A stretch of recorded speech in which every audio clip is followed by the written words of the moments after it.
Lo Aquí, veo, aquí a la como expectativa, mi dicen, querido amigo. como dicen en Pinta Calentana. Sí, señor, estoy cerca de Tocaima. Exactamente, atrás se ven esas palmeras de Tocaima. Bueno, vamos a ver porque todo y nos va a hacer la moderación Rafael Rincón Ordóñez. Hola, Jorge, Buenísimo acá con él. estoy. Ah, miren, Rafa, uy, Sí, yo con estoy aquí ya corbata y también. todo, así me gusta, como buen abogado. Bueno, 6:03. En este momento tenemos 44 personas conectadas directamente y yo creo que van a seguir conectándose y vamos a iniciar el año con este excelente conversatorio que el 2 de enero a las 2 de la mañana todos supimos qué pasó en Venezuela. Ahora, y como denominamos el conversatorio, ¿qué sigue o qué viene para Venezuela? Nuestro invitado de hoy es el doctor Julio Londoño Paredes y quien nos va a hacer la moderación, Rafael Rincón Ordóñez. Primero, agradecerle a Julio y a Rafael especialmente que ayer, anoche, dije, vale la pena iniciar el año con este conversatorio y el tema estaba. Julio, como siempre es él, además de un gran ser humano, un excelente académico, me dijo, estoy de vacaciones fuera de Bogotá y nos acaba de contar que está en Tocaima, Cundinamarca. Y gracias, Julio, verdad, te lo digo de corazón, por habernos aceptado este conversatorio que es muy importante para todos los del grupo de interés cultural de Cecimín, más todas aquellas personas invitadas y bienvenidas. Y lo mismo para Rafael, que sé que hoy tuvo un día ya duro de trabajo, pero hizo todas las piruetas, como decimos en Santander, para poder estar libre a las 6 de la tarde y aquí lo tenemos.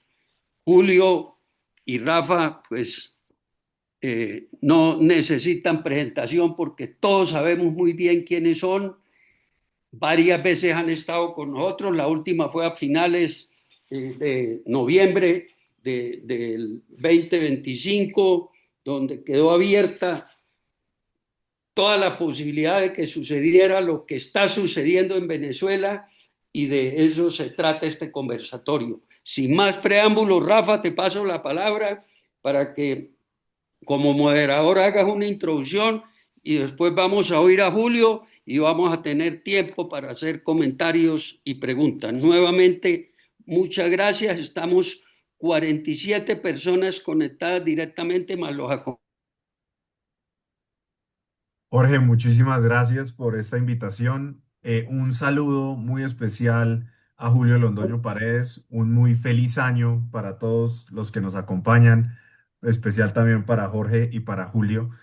No nos podemos quejar que el año empezó eh, con, digamos, cero aburrido, podríamos decir. Y estaba revisando nuestra última reunión, fue el 9 de diciembre. Y ahí, Julio, no voy a entrar en detalles de qué dijimos, pero si nos hubieran puesto de brujos, podríamos clasificar, porque si terminamos la sesión de Venezuela diciendo que cualquier medida que pueda tomar Estados Unidos al respecto sería una medida que estuviera teledirigida al alto mando y particularmente al presidente Maduro. No veíamos a Estados Unidos entrando a hacer una operación masiva a gran escala de corte militar, sino que tendría que ser algo, y en tus palabras, porque entré a ver la grabación en YouTube, teledirigido teledirigido frente a este liderazgo del régimen. Eh, Pasó lo que pasó, pero tal vez la pregunta obligada, y es obviamente los acontecimientos cambian cada momento. Esta es una situación que se está desarrollando y es imposible prever lo que viene, pero si pudieras usar, Julio, un lente de largo plazo, eh, ¿qué estás viendo tú del horizonte de largo plazo y hacia dónde puede ir esto? Y ya si quieres vamos bajando la discusión, empecemos con unos 10.000 pies de altura y la vamos bajando para mirar ya los pormenores. Bueno, muchas gracias, Rafael. Muchas gracias, Jorge. Un feliz año para todos ustedes, eh, para Jorge, para Rafael y para todos. Un gusto y un honor estar aquí con ustedes. Y naturalmente, un gusto de dialogar con Rafael, que es un técnico en estas materias, obviamente porque lo he visto actuar muy activamente en todas las cosas. Pero yo creo que será más un diálogo, unas impresiones, porque esta operación llevada a efecto por el señor Trump divide las opiniones en una forma muy dramática. Eh, 8 millones de venezolanos que están en diferentes partes del mundo, 3 millones de ellos en territorio colombiano, están muy contentos con los hechos que se sucedieron. Y fuera de eso, hay muchos latinoamericanos y muchos colombianos que se sienten muy satisfechos con la operación realizada eh, y con que el señor Maduro esté en este momento ante los tribunales norteamericanos. Sin embargo, como para iniciar nuestra charla entre todos, solamente les voy a dar una impresión de carácter general. Primero, eh, si ustedes siguieron la rueda de prensa que hizo el señor Trump después de la operación realizada por las Fuerzas Armadas norteamericanas para sacar al señor Maduro, con la intervención no solamente de Trump, sino con la intervención del secretario de Guerra, del secretario del Interior y del jefe del Estado Mayor conjunto de las Fuerzas Armadas de los Estados Unidos, lo que se hizo fue una elegía, por decirlo así, a las Fuerzas Armadas de los Estados Unidos, diciendo, entre otras cosas, que por parte del propio presidente de los Estados Unidos, que nunca desde la Segunda Guerra Mundial se había hecho una operación tan sumamente exitosa por parte de las Fuerzas Armadas norteamericanas. Y que obviamente eso implicaba la fortaleza, la tecnología y la capacidad de las Fuerzas Armadas de los Estados Unidos. Entonces, eh, hay que señalar también otro elemento. Es evidente que no ha habido desde hace mucho tiempo una intervención directa de los Estados Unidos en un conflicto de estas características o en una acción de estas características.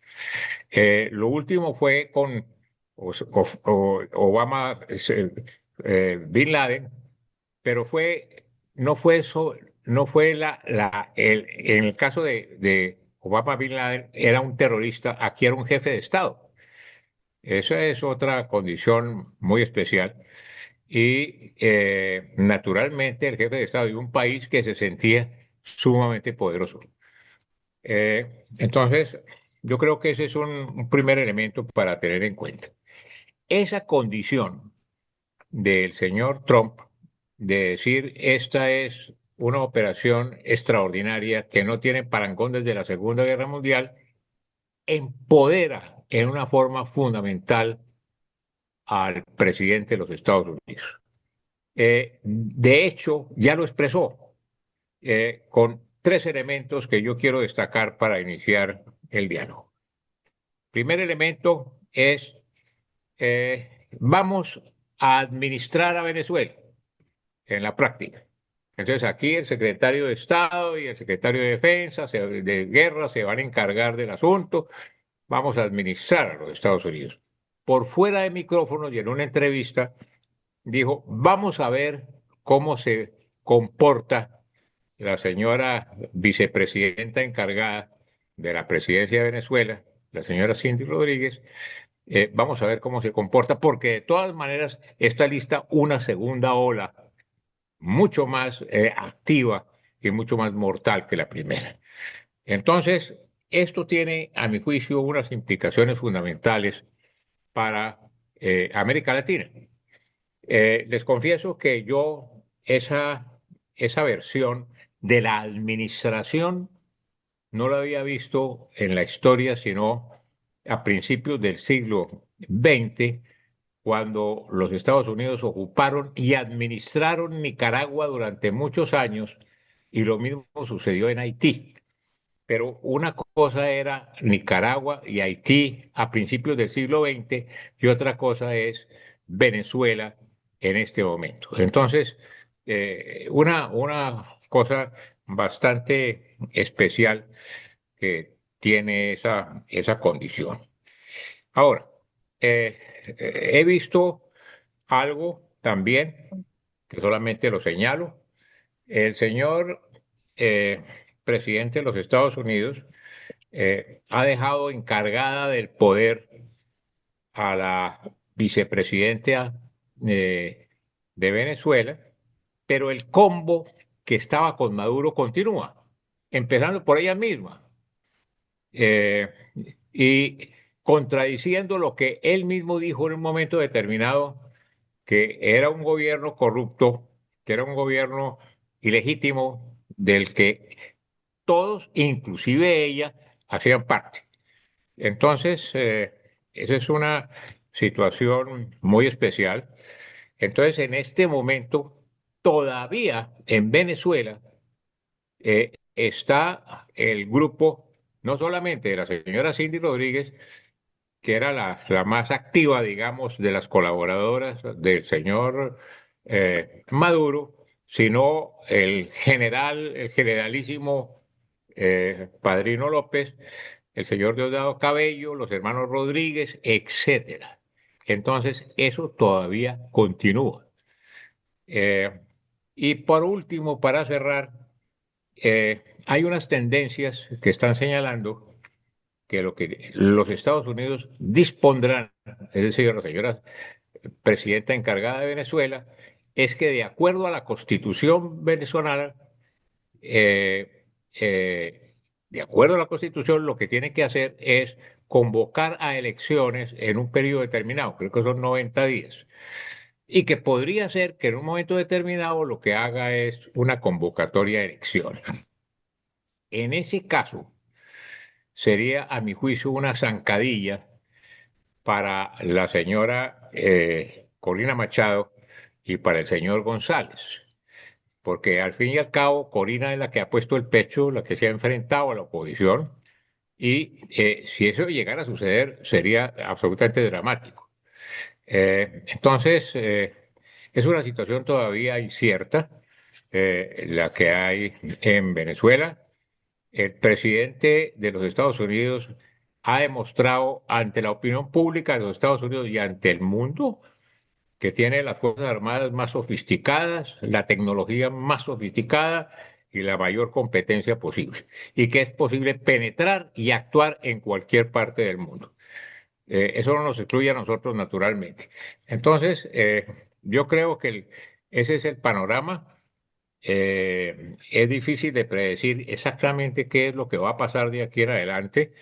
Eh, También todos sabemos que el señor Maduro contaba por lo menos con un 30% de la opinión venezolana, especialmente de las grupos chavistas que estaban en Venezuela y algunos venezolanos, incluso de la oposición, no les gusta mucho que haya habido una incursión incluso para sacar al señor Maduro. Se esperaba que pudiera ser en otra forma, según ellos. Pero, en fin, nosotros habíamos precisamente previsto que no podía haber una invasión militar, como lo decía Rafa. Eso era absolutamente imposible. Y la operación que se hizo fue una operación sofisticada, sin duda alguna, desde el punto de vista militar. Están dados los datos de que el círculo inmediato del señor Maduro eran cubanos. Esa información yo la tenía desde tiempo, hacía tiempos. Creo que 34 de los escoltas cubanos murieron. Eh, yo recuerdo perfectamente, porque me tocó también ver, prácticamente verlo, que no solamente sucedió eso con Maduro, Gaddafi en Libia tenía también el círculo inmediato de seguridad, eran cubanos. Y en el último momento, cuando estaban las turbas que iban a linchar a Gaddafi, que se iba a meter en un tubo de acueducto, entonces oí, porque tengo el video, cuando el jefe de los escoltas cubanos dijo, déjenlo así, ya abandonemos, salgan, no sé qué. Entonces, porque ya lo iban a linchar, y lo lincharon, en efecto. Entonces, esto es una cosa bastante significativa. Obviamente que los Estados Unidos sabían que los guardaespaldas eran cubanos, y eso tiene también alguna connotación. Entonces, vamos a ver qué se presenta. Hay euforia por unos, hay por otros lamentos, críticas, etcétera. Y para alivio de males, y sin entrar a ese tema, el señor Trump resolvió también amenazar al presidente Petro con una acción parecida, cosa que inmediatamente ha sido utilizada por el presidente de la República para convocar a unas marchas, como va a suceder en el día de mañana. Entonces, yo creo que ese es el marco general y yo creo que entre todos y empezando por Rafael, nos podrían dar sus impresiones sobre lo que puede suceder, que todo es una incógnita en este momento sobre el futuro inmediato y cómo se van a comportar. Naturalmente que hay un elemento muy claro en todo esto, que también lo sabíamos, y es que hubo necesariamente cooperación por parte de las Fuerzas Armadas de Venezuela.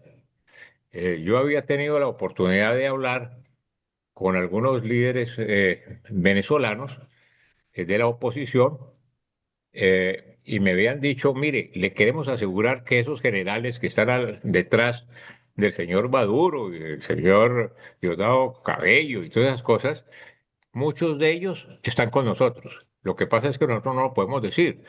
Pero resulta que eso parece que fue bastante en grande y que la inteligencia norteamericana tuvo la habilidad para cooptarlos o por lo menos para impedir que actuaran en un momento determinado.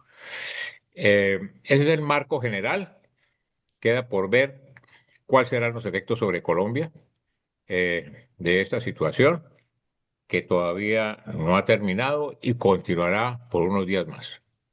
Muchas gracias, mi querido amigo. No, muchas gracias a ti, Julio. Yo quisiera, tal vez, si empezamos con los hechos específicos del operativo, si uno quisiera conversar sobre eso, y tú hacías mención ahora a la supuesta cooperación que pudo haber recibido el gobierno de Estados Unidos en este contexto y las negociaciones que tuvieron que llevarse a cabo.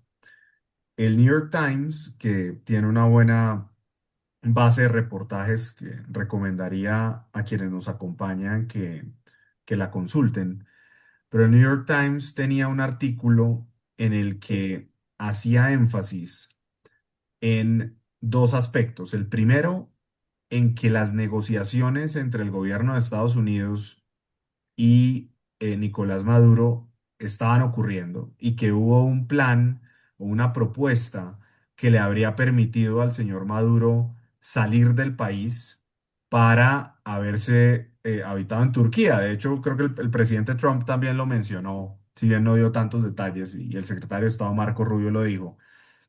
Y que ese acuerdo que Estados Unidos entendía que estaba prácticamente cerrado fue repudiado de última hora por Maduro, y que ahí fue el momento de tensión en el que el presidente incluso dio la orden, que se dio la orden desde los últimos días de diciembre incluso, pero que solo se pudo llevar a cabo cuando estuvieran dadas las condiciones tácticas y operativas para que este tipo de operación se hubiera podido dar. Incluso decían, esto puede haber ocurrido antes, pero no, nunca tuvimos el clima perfecto, ni teníamos la confirmación de que efectivamente el señor Maduro fuera a estar en el lugar que habíamos entrenado, porque las fuerzas especiales habían hecho un simulacro, una especie de simulacro del lugar donde se iba a encontrar el señor Maduro. Y tenían que hacer el operativo donde habían entrenado. Eh, en línea con eso, yo quisiera conocer un poco tu impresión de qué tipo de negociación ves tú que ocurrió y cómo es esa negociación ya con los nuevos sujetos intervinientes, la señora Delcy Rodríguez y su hermano Jorge, que pareciera ser un actor fundamental en toda esta trama. ¿Qué estás viendo tú de cara a esa negociación que ocurrió y ahora a la nueva negociación que pueda estar empezando entre quien queda en el poder en Venezuela con los Estados Unidos? Eh, Eso es sumamente importante, Rafael. Como tú habrás visto y como todos ustedes habrán visto, hay algunos que incluso dicen que los 50 millones de dólares se los ganó la señora Daisy Rodríguez. Eh, entonces, naturalmente que hubo un diálogo y tiene que haber habido un diálogo o antes o después de la operación con la señora Daisy Rodríguez. No hay que olvidar que la señora Daisy Rodríguez era la única del combo de Maduro que no tenía fijada una recompensa por su captura. Todos los demás tienen precio, pero ella no lo tenía. Además, es una mujer sagaz, eh, hábil, eso no hay que negarlo. Desde que actuó de ministra de Relaciones Exteriores lo había demostrado. Entonces, esa es la situación. Yo lo que no sé, mi querido Rafael, y si la señora Daisy Rodríguez podría hacer en un momento determinado una transición o no, porque no sé si la dejan, porque cualquier cosa podría pasar, porque podría suceder que entre los chavistas y maduristas fanáticos en Venezuela, que hay muchos, incluso entre las Fuerzas Armadas venezolanas politizadas completamente, hagan cualquier cosa contra ella. No tiene mucho margen. Yo no creo que ella pueda entrar fácilmente a decir, como expresó el señor Trump, ella tiene que hacer lo que nosotros digamos.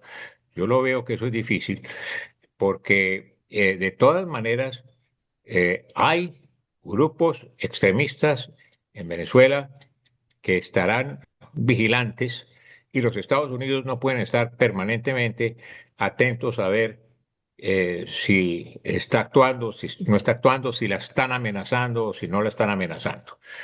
De todas maneras, en el fondo, yo creo que la única opción que podría haber en un momento determinado para Venezuela es que esta señora esté durante un periodo muy corto de transición y necesariamente el gobierno de los Estados Unidos tendrá que dar su aquiescencia para que la señora Corina Machado y el señor González entren al poder.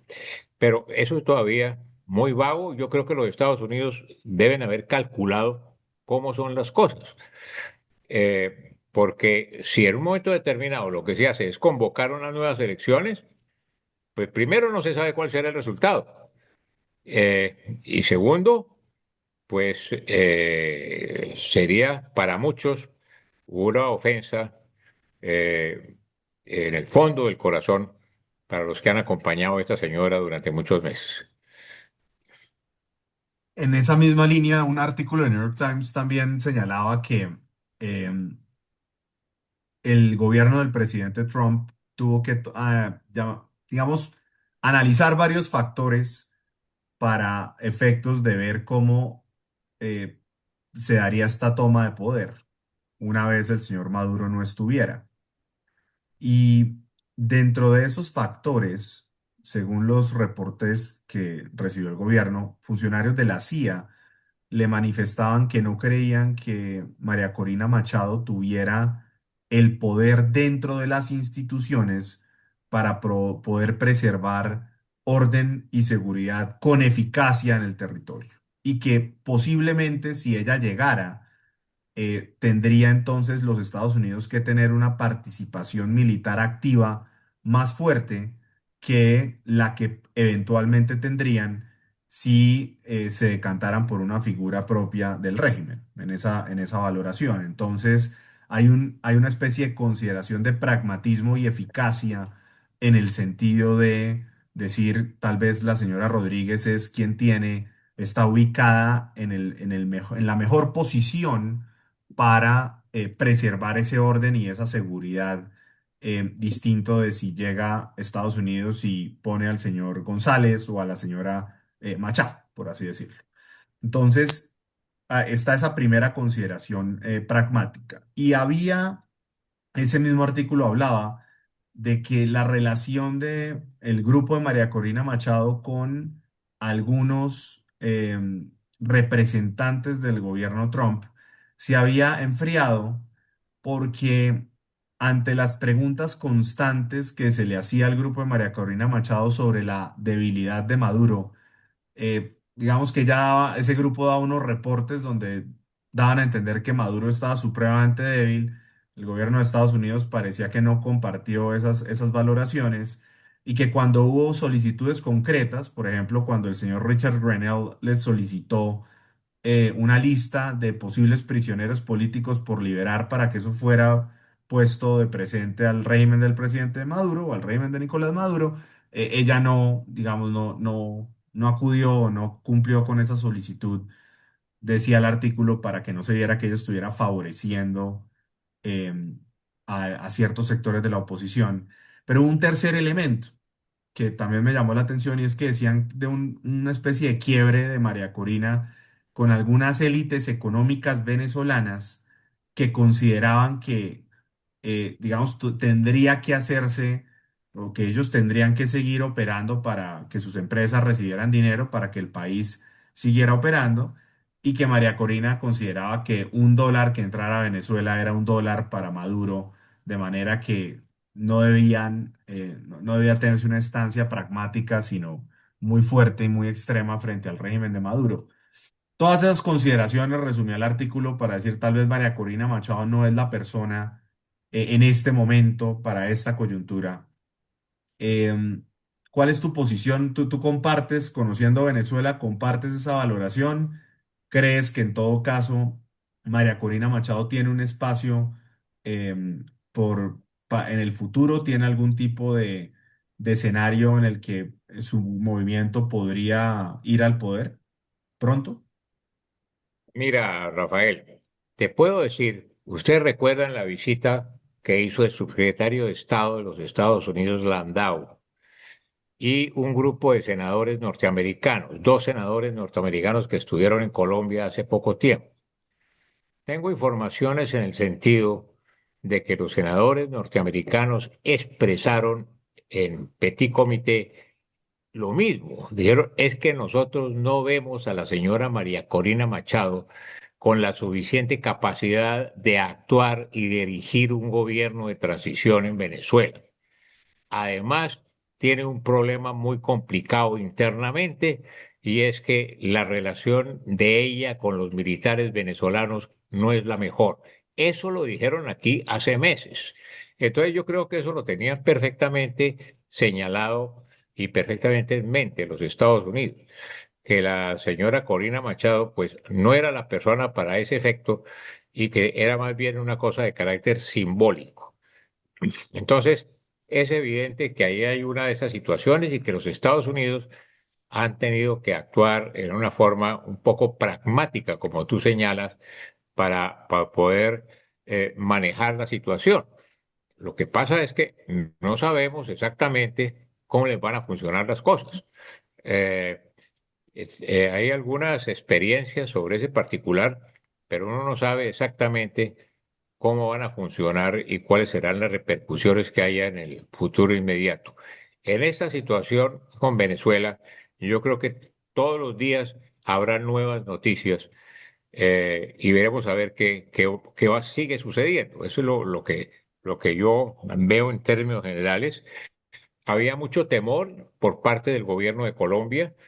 El presidente, la ministra de Relaciones Exteriores, agencias, sobre una posible ola migratoria de Venezuela hacia Colombia. Eso todavía no se ha presentado, a menos que en un momento determinado el gobierno actual interino resuelva actuar contra la oposición.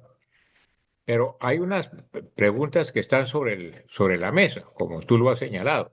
Hay una serie de presos políticos.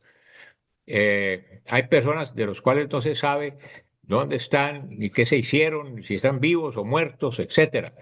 Eso se tiene que despejar, porque si la situación sigue igual, ellos algunos colombianos, entonces, si esa situación sigue igual, especialmente, como ustedes saben, en las últimas semanas, en la situación de pie de guerra, entre comillas, en que se encontraba Venezuela, el gobierno aprovechó para reprimir de una forma tremenda a la oposición. Ustedes recuerdan que el señor Maduro dijo, todos los venezolanos deben informar, todos deben ser patriotas e informar, incluso en sus amigos, en sus familias y en sus vecinos, los que sean traidores en un momento determinado, porque debemos actuar inmediatamente como ellos. Es decir, era una cosa exactamente igual que en Cuba. Y no solamente que en Cuba, sino recordamos perfectamente eso cuando las fuerzas aliadas cruzaron el Rin y se dijeron a Berlín durante la Segunda Guerra Mundial. Entonces, todo el mundo eran espías, etcétera, traidores. Lo que pasa es que en ese momento simplemente los ejecutaban sumariamente, pero ahora los desaparecían. Ha habido muchas informaciones en el sentido de que la represión se aumentó de una forma gigantesca, hasta el punto que algunos venezolanos, incluso dentro de Venezuela, intelectuales, profesores de universidades, le han dicho, bueno, pero ojalá que pase algo rápidamente porque se le está dando alas al gobierno para que actúe, para que reprima en una forma tremenda como nunca había sucedido anteriormente.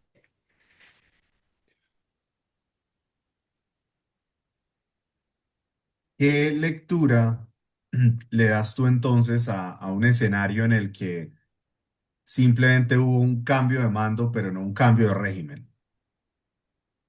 Pues yo creo que es el gran reto, mi querido Rafael, que no hubo un cambio de régimen. No parecería hasta este momento que hubo un cambio de régimen.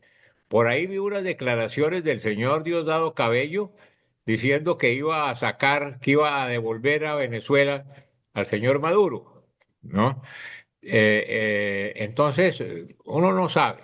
Yo creo que eso estaba bastante incrustado. A mí me tocó en vivo y en directo, Rafael, la invasión de los Estados Unidos a Panamá, que fue en condiciones completamente diferentes. Primero, la guerra era completamente diferente.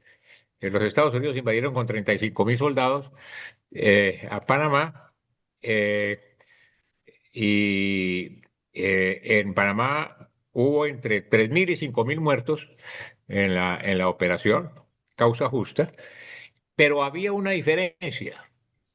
Iban por Noriega, solamente por Noriega, que no fue capturado, sino que se rindió. Entonces iban por Noriega. Aquí el problema era que podían sacar a Maduro, pero todavía un grupo, no se sabe de qué extensión, que estaba detrás del señor Maduro. Y lo estamos viendo.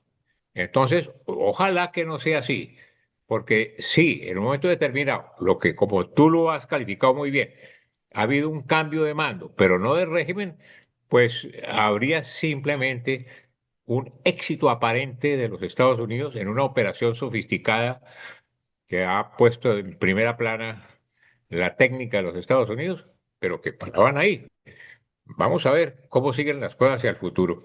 Y yo creo que estarán muy vigilantes. Como tú has visto, Rafael, vi también en el New York Times que el 75% de los norteamericanos no aprueban la acción de Trump sobre Venezuela.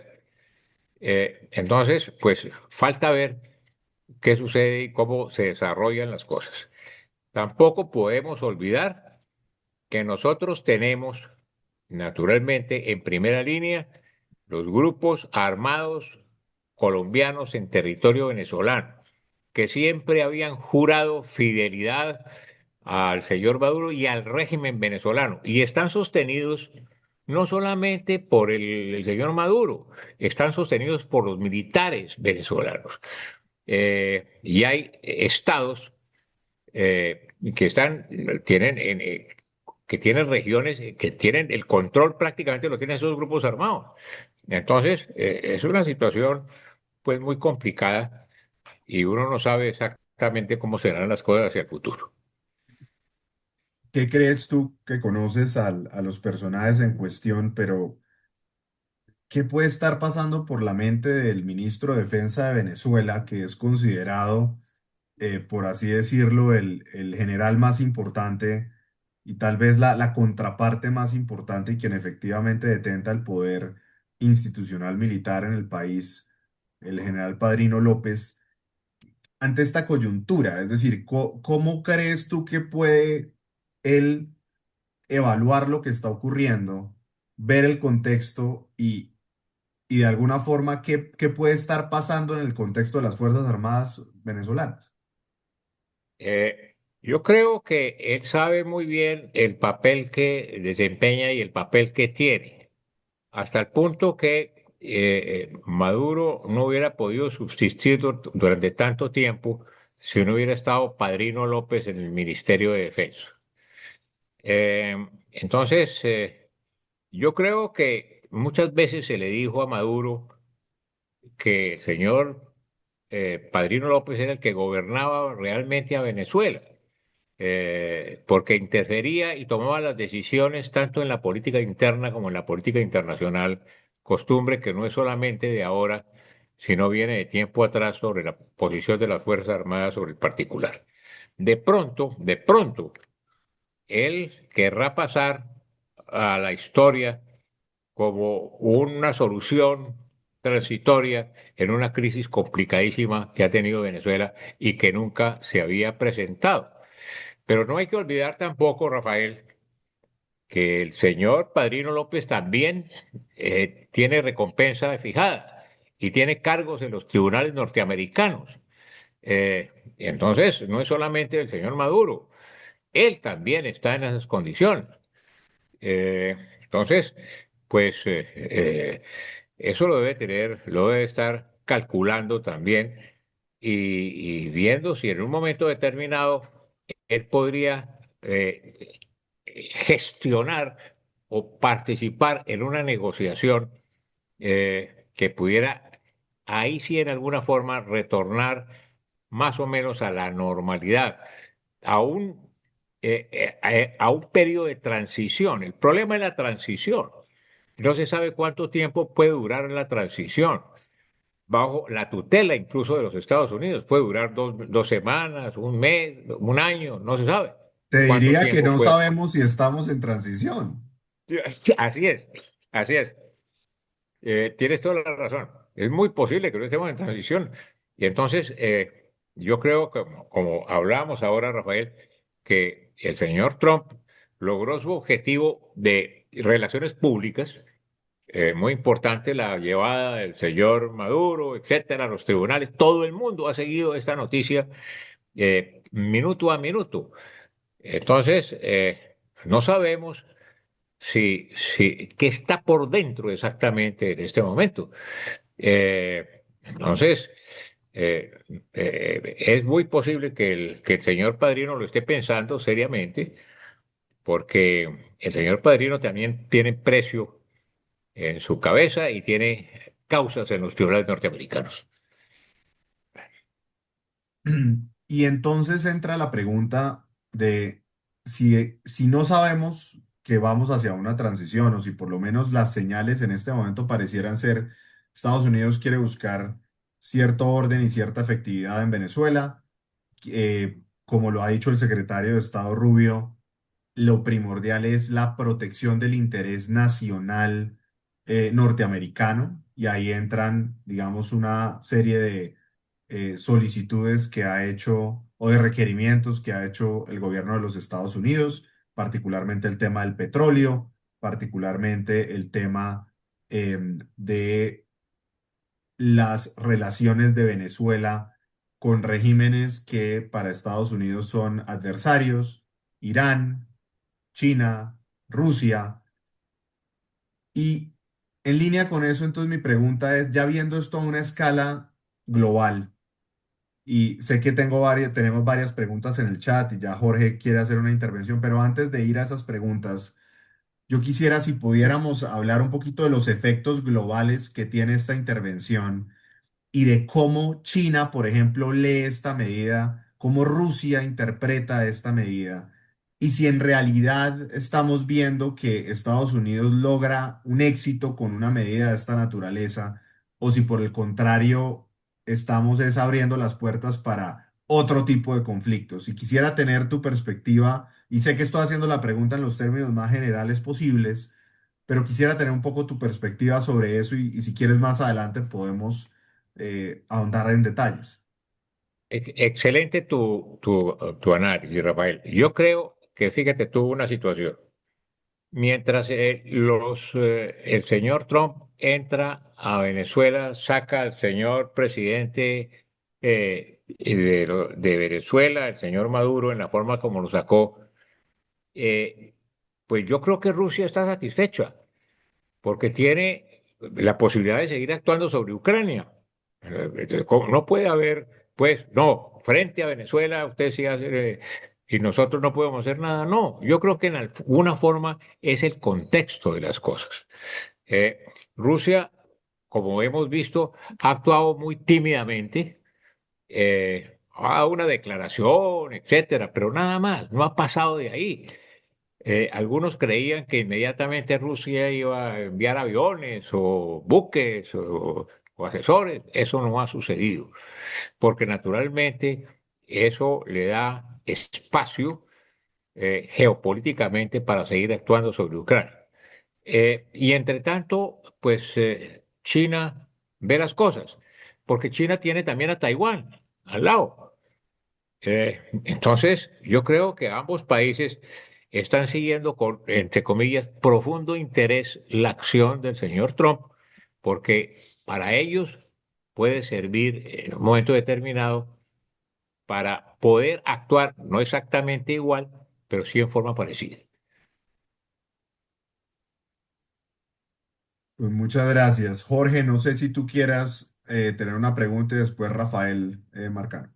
Sí, gracias, Rafa, y excelente presentación, Julio, muy didáctica y el conversatorio y las preguntas. Yo tengo una pregunta, pero esto, Rafa, para que no se me olvide, es que no ha podido levantar la mano, pero desde Atlanta y me escribió José Galvis, quiere hacer un comentario. Entonces, si quiere, después de Rafael Marcano, que es un médico, compañero mío, que vive en San Cristóbal, Venezuela, va a ser muy importante oír los comentarios de Rafael, porque él está viviendo allá y pues toda esta situación la está sintiendo. No, la pregunta mía, Julio, es muy sencilla. Se ha hablado, pues, todo lo sucedido con Maduro, de Delcy. Ahorita hablaste muy bien y comparto todo lo de Padrino López, pero para mí hay un personaje maléfico que también tiene 25 millones de dólares por la recompensa, que no hemos hablado de él, que es Diosdado Cabello. Él es maquiavélico. Yo quisiera oírte qué piensas de él y hacia dónde va ese personaje que está escondido, pero escondido es porque algo está pasándole por la cabeza para actuar. Quisiera oír el comentario sobre Diosdado Cabello. Gracias. No, sin duda. Jorge, Diosdado Cabello era mucho peor que Maduro. Sobre eso no tengo la menor duda. Además, a diferencia del señor Maduro, este señor tiene origen militar y había amenazado incluso con organizar una guerrilla en territorio venezolano en caso de que hubiera una intervención de los Estados Unidos. Esa guerrilla diciéndole, eh, eso está preparado, están los venezolanos listos para actuar, el pueblo en armas, etc. El que decía esa cosa era el señor Diosdado Cabello. Yo no descarto que en un momento determinado pudiera organizar una cosa de esas, pero no se sabe contra quién, porque no hay tropas norteamericanas dentro del territorio venezolano. Porque si las hubiera, uno dice, sí, van a actuar contra los invasores, pero pues ahora no hay invasores, entonces es muy complicado y este señor, pues, que era como el cerebro de las cosas y entre otras cosas bastante enemigo de Colombia, pues no se sabe exactamente qué suerte pueda correr, pero está metido naturalmente en las cosas también. Si fuéramos a hablar de Diosdado, ¿qué diferencia ves tú entre estos tres personajes, Diosdado Cabello, Jorge Rodríguez y Padrino López? Es decir, yo veo ahí un triunvirato de personas que se tienen que entender para que se cuiden entre ellos, por así decirlo, y obviamente cuiden el régimen de la presidente Rodríguez. Entonces la pregunta ahí sería, entre ellos tres, ¿tú crees que están negociando individualmente? ¿Puede existir acuerdo entre ellos para lograr preservar algo de su poder? ¿Qué prevés tú que pueda estar ocurriendo? Obviamente yo sé que esto es una especulación, pero ¿qué prevés tú que pueda estar ocurriendo en el contexto de esas tres personas? Pues Rafael, como tú lo has dicho muy bien, ese triunvirato es como una mesa de tres patas, tal manera que se necesitan unos a otros, cada uno en su campo, cada uno en su estilo. Eh, entonces, yo creo que están en eso. Yo creo que ellos tienen que estar considerando eh, que de todas maneras les puede llegar en un momento determinado, tarde o temprano, una acción de los tribunales norteamericanos. Ellos no pueden estar indefinidamente, como habían pretendido, en el poder en Venezuela. Entonces, en esas condiciones, podrían estar pensando en una transacción en un momento determinado, en lugar de estar bajo el riesgo de que en cualquier momento puedan correr una suerte similar a la del señor Maduro. De todas maneras, van a estar rondando sobre ellos una serie de cosas que son muy complicadas. Eh, entonces, creo que hay que tener en eso, como tú dices, hay que ver cómo se desarrollan las cosas, porque lo que han demostrado es que eran, como tú dices, un triunvirato y una mesa de tres patas, eh, absolutamente fundamental en el manejo de la situación que tenía Venezuela hasta hace poco tiempo. Perfecto. Rafael, por favor.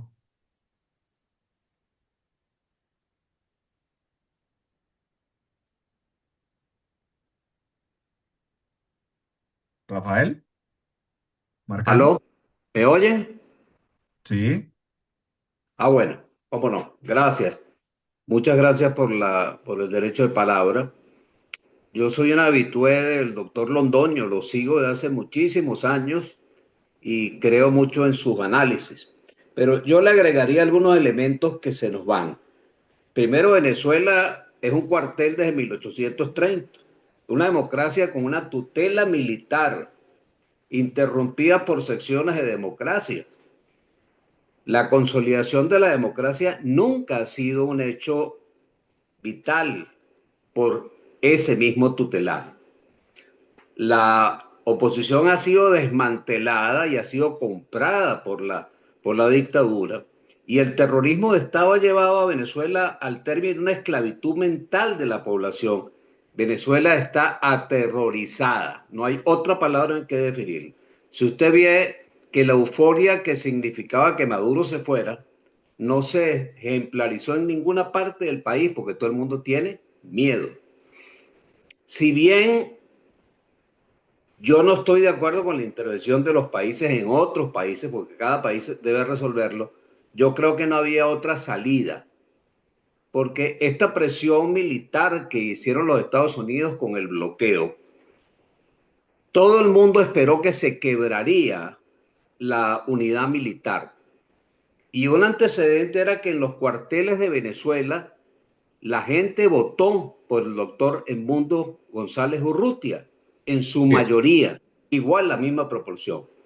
Pero hay que tener en cuenta desde el punto de vista de la geopolítica que nosotros estamos invadidos por la guerrilla, por grupos de cubanos y yihadistas, bandas de narcotráfico y el Tren de Aragua, lo cual nos muestra un panorama muy que ninguna persona que se ponga ahí a dirigir en este momento puede manejarla, sino ellos porque son parte de la banda.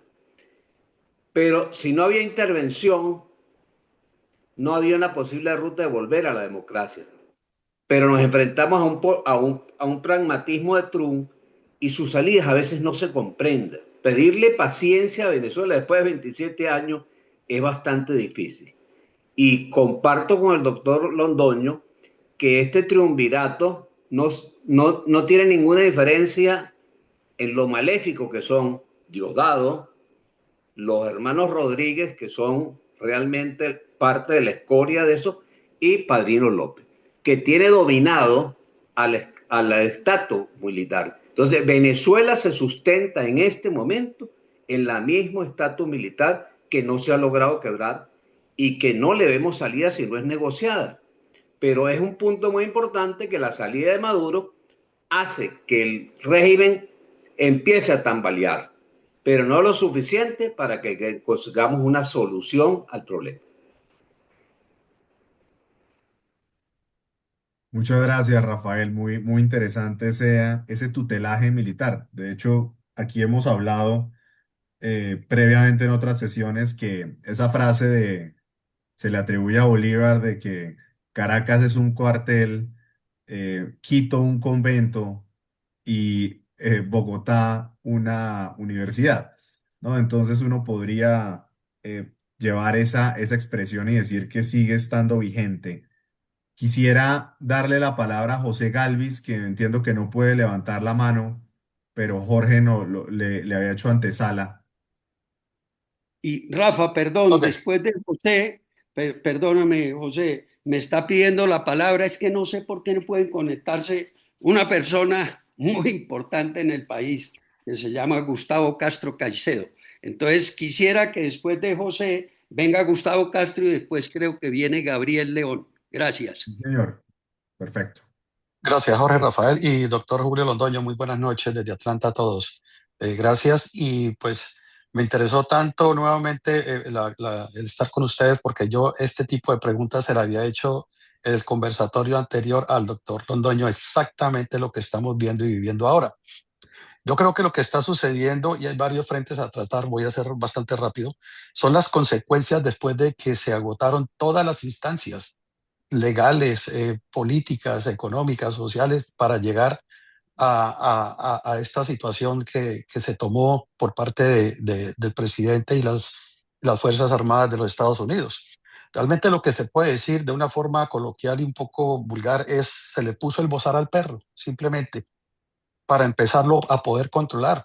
Al haber cogido a Maduro, simplemente se demuestra y se le está dando la demostración al, a las otras personas que quedan en este momento a cargo en Venezuela de la situación, porque pues bastante diferente a Panamá, que precisamente fue solo una persona.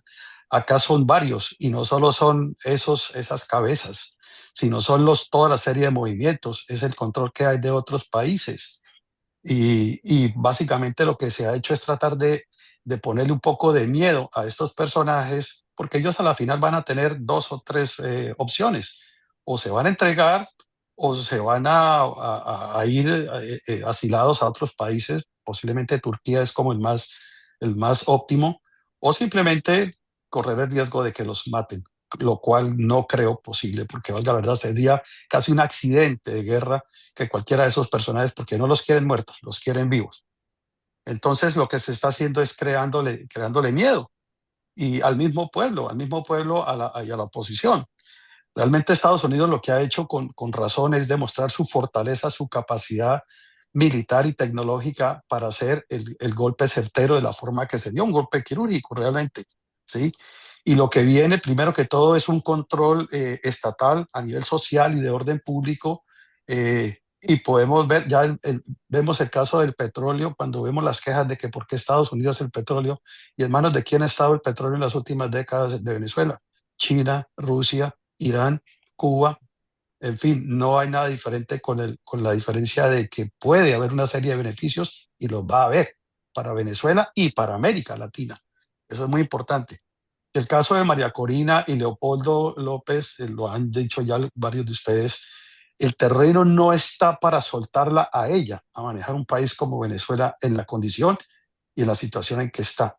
Ella es la persona que tarde o temprano va a llegar a manejar, pero cuando se haya decantado y se haya, digamos, depurado una serie de cosas muy importantes, porque más se demora en subir ella al poder o Leopoldo López que en haber un golpe militar, simplemente, o la misma oposición, o todos estos movimientos eh, subversivos que hay, y derrocarla.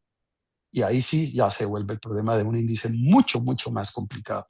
Entonces, básicamente esos eran los puntos que quería comentar y primero que todo, pues darle nuevamente las gracias a todos ustedes por permitirme participar en este excelente conversatorio. Doctor Londoño, muchísimas gracias y pues también cualquier comentario de parte suya o de cualquiera, lo agradezco. Muchas gracias, José. No sé si le damos la palabra a Gustavo Castro Caicedo y después seguimos ya, Julio, con reacciones a estos comentarios. Doctor Londoño, eh, tengo una pregunta sobre un tema que no ha sido contemplado. Si usted recuerda, el 9 de abril en Bogotá llevó a una masa espontánea armada con escopetas a acabar con Bogotá. Fue algo intempestivo. En el caso de Venezuela, uno encuentra que hay un ejército adicional, paralelo a las Fuerzas Armadas, que es el que está integrado por los colectivos chavistas, que han sembrado terror, que han cometido asesinatos y que son incontrolables. ¿Qué puede pasar si uno en los cálculos encuentra que hay 1 millón de venezolanos armados, que el gobierno de Maduro los armó, que tienen inclusive hasta ametralladoras? Su reacción en un momento de pérdida del gobierno o del poder, ¿qué puede representar? Bueno, mi querido amigo, aquí entre Rafael y yo tratamos de absolver. Tú tienes toda la razón. Eso está vigente, naturalmente. Sobre eso no nos debemos equivocar. Eh, Tienen una serie de grupos armados y organizados desde hace mucho tiempo. Empezando otra vez por los grupos armados colombianos, que se encuentran en el territorio venezolano y que en un momento, como ustedes recordarán, anunciaron que ellos defenderían al gobierno de Maduro en caso de una agresión. Entonces, esa era una situación absolutamente evidente. Eso está sobre el tapete y yo creo que esa es una de las cosas que se tienen que pensar con muchísimo cuidado, eh, porque no es que por la salida de Maduro todos hayan quedado paralizados, de ninguna manera. Yo creo que ellos están pendientes y el régimen todavía continúa.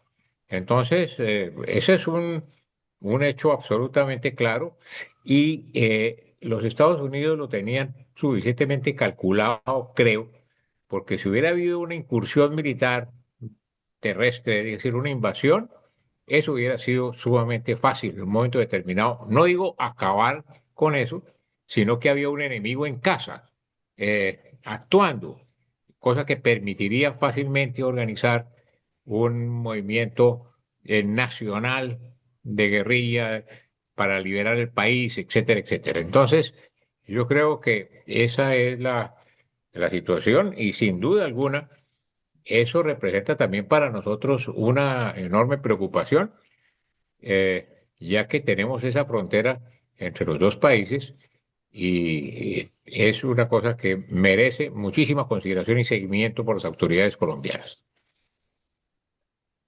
Yo creo que en línea con esta pregunta uno lo que tendría que decir es, si no se logra en este proceso algo que lleve al control y monopolio de la fuerza en una institución gubernamental legítima, va a ser muy difícil llevar cualquier transición a cabo.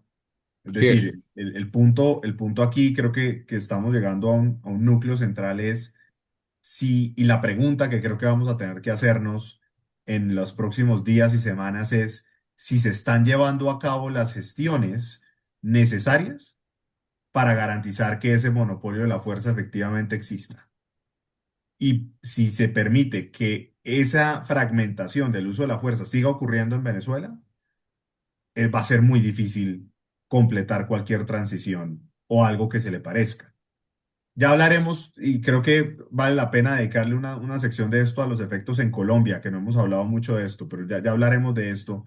Pero antes de eso, no sé, Gabriel León tiene la mano levantada. Muchas gracias. Son varias cositas. Primero, Trump cuando asumió el poder hace un año prometió limpiar el patio trasero de su casa de chinos y de rusos. Eso para mí es su principal meta y lo está cumpliendo. Segundo punto, a mí de chiquitico en Bucaramanga me enseñaron papaya partida, papaya servida. Aquí se presentó el papayazo más grande del mundo, que fue en esa incertidumbre cuando salió en Maduro el poder, todo el mundo que no sabía para dónde coger y eso. ¿Dónde están los líderes de Venezuela? ¿Dónde está el pueblo? Debieron ir corriendo al Palacio de Miraflores y tomárselo, pero no.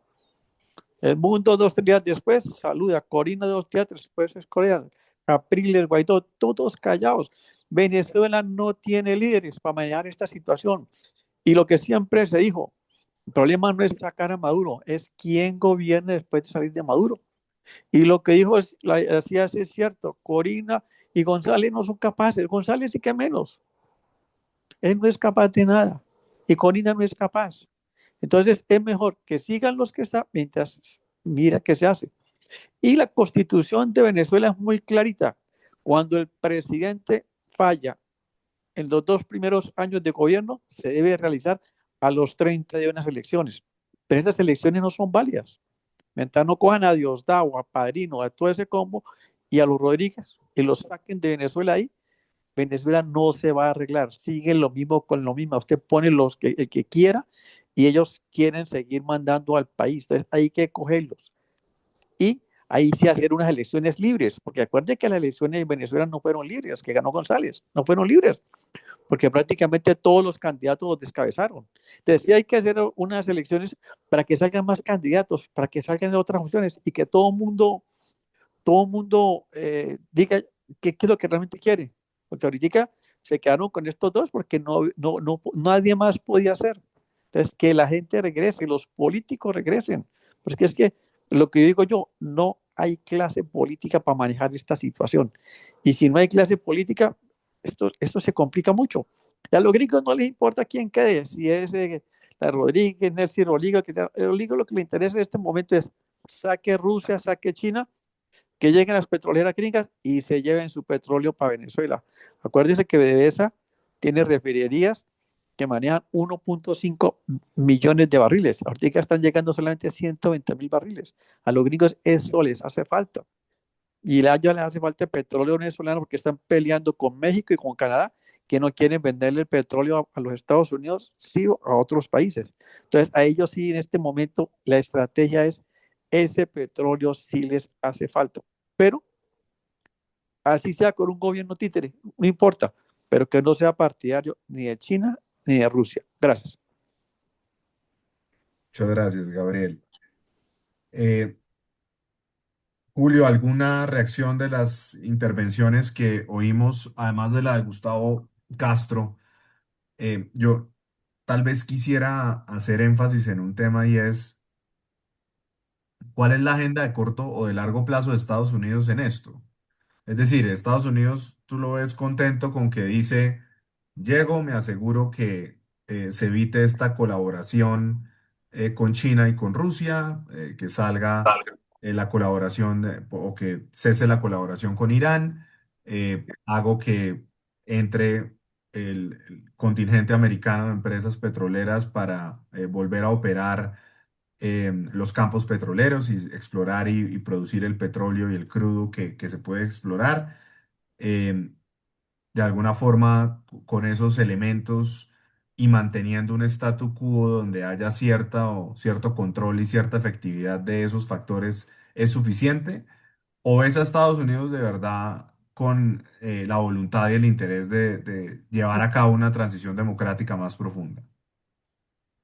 Hombre, Rafael, yo creo que con Trump las cosas son impredecibles. Los Estados Unidos tienen experiencia. Todos recordamos cuando se metieron los Estados Unidos, eh, el presidente Bush hijo se metió a Irak, y terminaron ahorcando a Saddam Hussein. Pero lo que pasa es que ahí se destapó la caja de Pandora y la caída del señor Saddam Hussein generó la situación actual del Medio Oriente con grupos terroristas por todas partes, etcétera. Es una experiencia muy importante que deben tener en cuenta los Estados Unidos. Eh, los Estados Unidos deben que tener en cuenta también cómo fue su intervención en Afganistán, que fue por el estilo. Ahí están otra vez en las mismas situaciones y en las mismas condiciones. Entonces, yo creo que deben tomar las lecciones que ellos mismos han tenido. Venezuela no puede ser una excepción en ese sentido. Entonces, no sé si vuelvan a caer, se vuelvan a tropezar otra vez, como dice la canción de Julio Iglesias, en la misma piedra, a tropezar otra vez con la misma piedra. Sería verdaderamente nefasto y para Colombia sumamente grave, porque esa simbiosis que hay entre Colombia y Venezuela es sumamente complicada. Necesariamente lo que pasa en Venezuela va a tener efectos en Colombia. No tengo la menor duda y por eso nosotros tenemos que preocuparnos, la sociedad colombiana, de lo que está por delante. Y ojalá que el gobierno colombiano no sea simplemente un espectador de estas cosas, porque Colombia en esto, vuelvo a decir, tiene un papel, un rol muy importante, y también nos estamos jugando el propio pellejo de nosotros. ¿Cómo ves tú esta situación y el impacto que pueda tener en las elecciones presidenciales de Colombia? Hombre, pues eh, yo creo, mi opinión muy personal es que inicialmente con la salida de Maduro, cuando se creyó que el régimen se estaba desmoronando, que no aparecía ni Padrino, ni los hermanos Rodríguez, ni nadie, en las primeras horas en que todo era confusión, entonces era definitivamente que un aliado fundamental del gobierno de Colombia había desaparecido. Pero eso no ha sucedido. Y vuelvo otra vez a otra cosa, que me estoy saliendo del tema. Creo que las amenazas del presidente Trump al señor Petro lo que hacen es fortalecer, lo que hacen es generar en un momento determinado un ambiente que puede ser, eso es una especulación, favorable a sus tesis y a sus líneas, etcétera. Entonces, eso hay que verlo. Eh, entonces, eso es en términos generales lo que yo creo. Vamos a ver cómo se desarrollan las cosas de aquí en adelante. No era un secreto que se estaba adelantando una sedulación, especialmente en algunos departamentos de Colombia, departamentos limítrofes. Entonces hay que ver cómo se va a mover esto y tenemos que ver, ahí sí otra vez, si el régimen no ha desaparecido, Entonces la situación va a seguir siendo de que va a tener el gobierno de Colombia, de todas maneras, un aliado, una identidad de pensamiento al menos con el gobierno provisional de Venezuela. Sí, definitivamente es una incógnita lo que viene y sin duda alguna el tema de Estados Unidos eh, y la incertidumbre respecto de hasta dónde está dispuesto a ir Estados Unidos es un factor. Pero Rafa, rescato las palabras, perdón, señor. no, cuando termine, es que el doctor Fernando Salgado, que no ha podido comunicarse por el micrófono, me manda una pregunta escrita que la voy a leer, se me hace muy interesante, pero termina tú. No, quería era rescatar un comentario que hace Rafael Marcano diciendo que mientras no se rompa la unidad militar, no habrá salida. El liderazgo político en Venezuela está preso o en el exilio. Y tal vez la pregunta es, ¿Estados Unidos irá hasta el punto de forzar una situación que lleve al rompimiento de esa unidad militar? Y creo que esas son las incógnitas que vamos a tener que estar atentos en los próximos días, semanas, meses. Em, Jorge, la pregunta de Francisco Salgado. Gracias. Sí, Julio, es que Fernando Salgado es un miembro médico de este grupo, pero no puede comunicarse por el micrófono y escribe lo siguiente. Doctor Londoño, ¿es posible conciliar el principio de soberanía nacional con la persecución penal internacional de gobernantes acusados de crímenes transnacionales? ¿O debemos aceptar que el marco jurídico de la ONU ha muerto y estamos transitando hacia un nuevo orden donde la fuerza y la legitimidad moral prevalecen sobre el derecho escrito? En otras palabras, ¿pensaría usted que las reglas del siglo pasado ya no describen el mundo actual?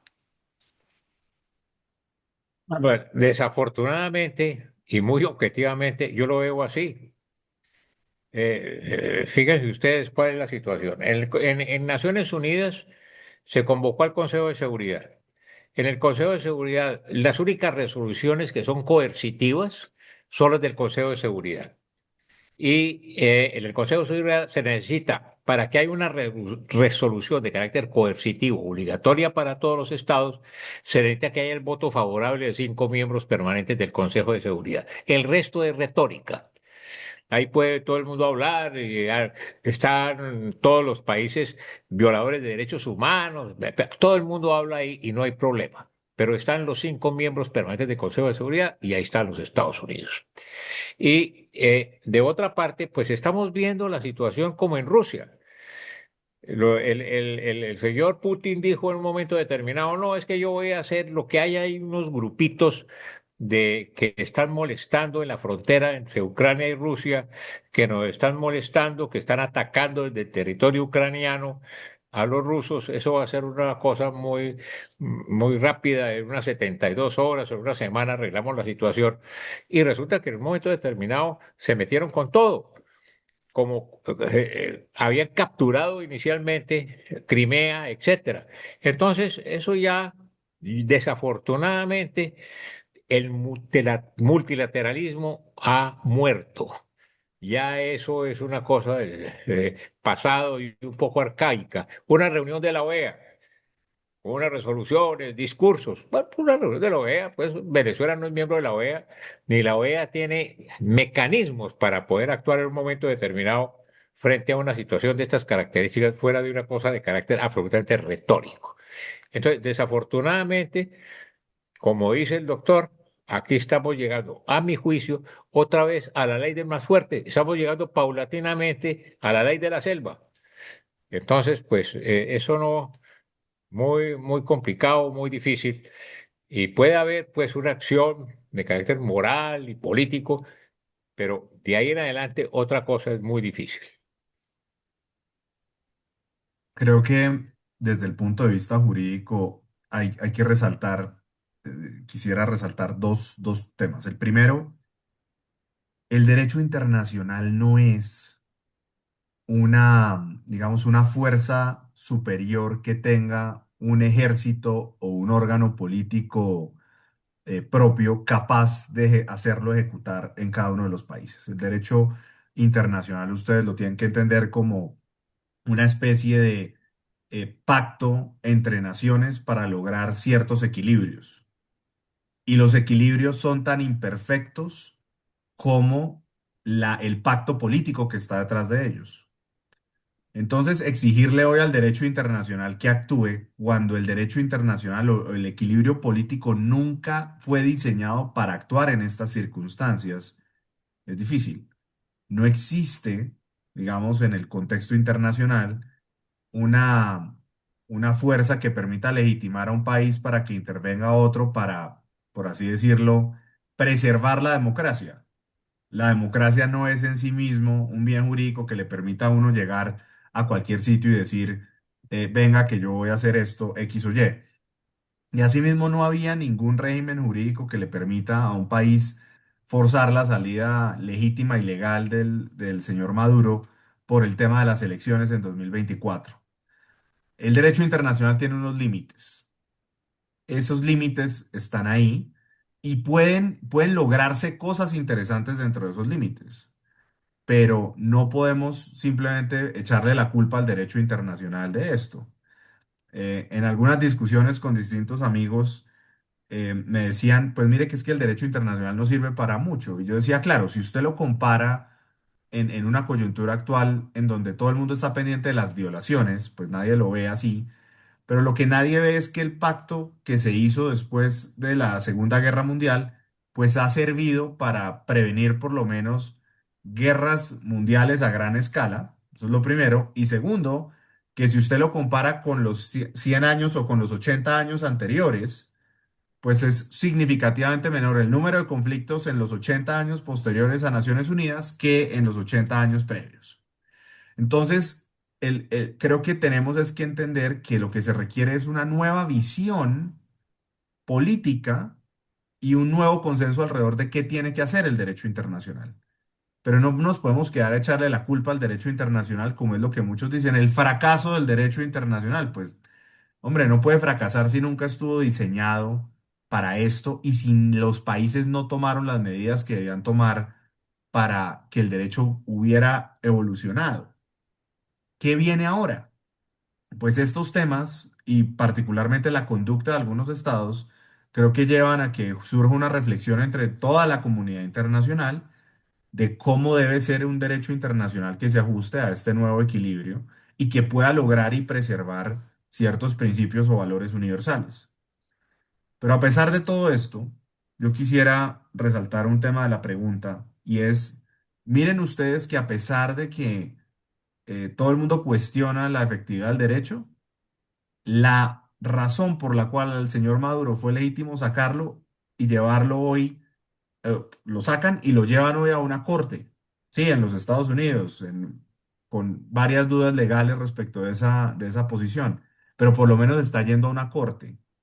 Hace 100 años, un gobernante removido no le daban el beneficio de ir a una corte y las historias de regicidios, asesinatos selectivos y demás eran pan de cada día. Entonces, creo que tenemos que mirar esto con cierto prudencia. Pero el llamado sí es uno a que esto es una cuestión de liderazgo político. Si el liderazgo político en Venezuela no es lo suficientemente hábil para sortear la situación, vamos a tener problemas. Y si el liderazgo político a nivel global no es lo suficientemente hábil, pues los problemas van a continuar también. Rafa, Muy acertado tu punto de vista. el doctor Hugo Caballero me escribe y me hace dos preguntas para ustedes dos.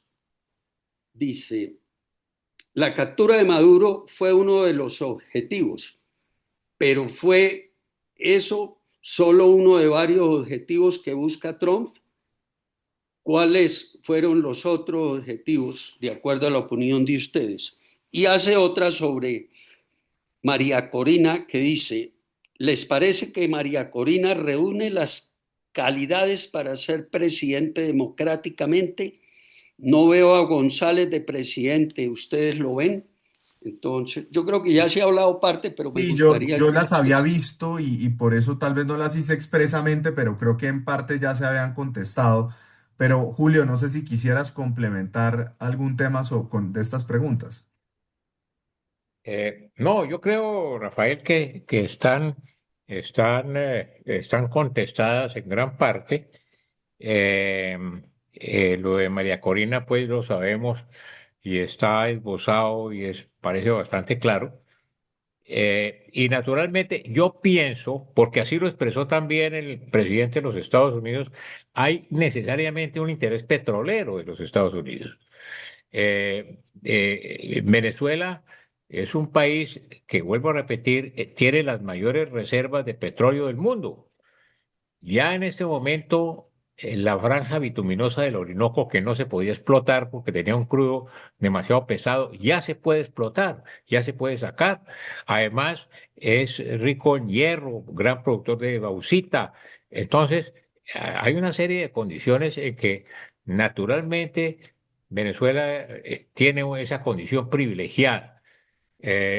No creo que los Estados Unidos no haya pensado en eso también en el fondo. Un barril de petróleo eh, que salga de Venezuela hacia los Estados Unidos, supónganse ustedes que tiene se demora 4 días o 3 días y tiene un costo. Ese mismo barril de petróleo llevado desde China o desde otra parte pues tiene un costo mucho mayor. Los Estados Unidos necesita tener la reserva estratégica que es Venezuela, así lo demostró desde antes y durante y después de la Segunda Guerra Mundial. Entonces, también es un interés. Yo no creo que eso lo hayan olvidado completamente y lo hayan dejado de lado.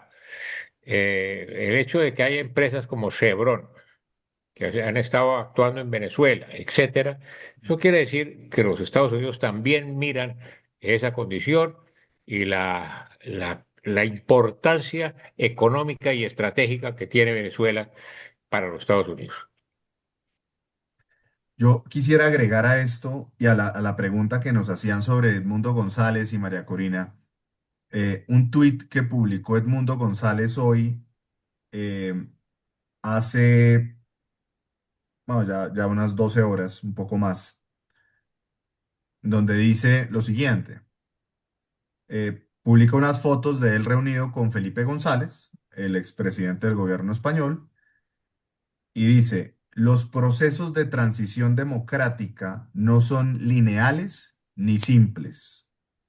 Requieren experiencia, visión histórica y la capacidad de distinguir lo urgente y lo esencial. La democracia se construye con principios firmes y decisiones responsables, incluso en los contextos más complejos. Al final termina diciendo, gracias Felipe por la buena conversación.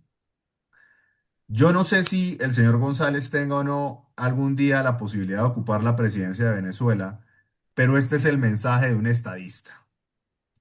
Y es alguien que está de alguna forma tratando de decir que lo que viene en materia de decisión, de definición de escenarios en Venezuela, es muy complejo y no podemos reaccionar en el momento. Y tal vez muchos pecamos por querer reaccionar en el momento. Pero sí me llama la atención de que de alguna forma está diciendo los procesos no son lineales. Es decir, las cosas pueden eventualmente empeorar antes de que mejoren. Y creo que el llamado que el mismo señor González está haciendo es a mantener la compostura, la cabeza fría, para que ese proceso de transición democrática se vaya dando.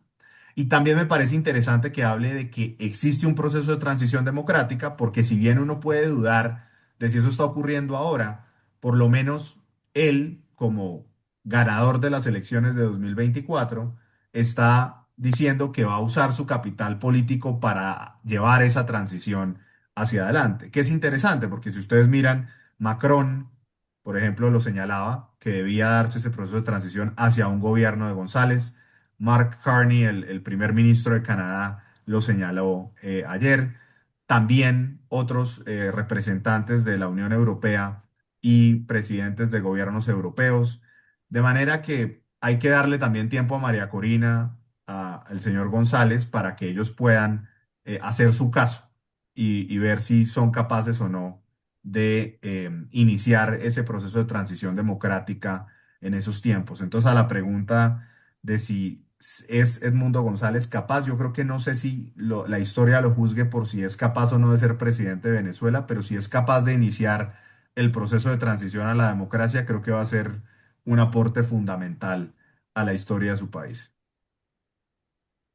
Rafa, yo quisiera que antes de terminar este conversatorio viéramos un video que recibí a las 5 de la tarde que se me hace muy didáctico sobre todo lo que ha sucedido y el porqué en Venezuela. Cristina nos lo va a compartir y quiero que lo veamos porque de verdad que es impactante. Pongámosle volumen, Cristina. No tiene volumen.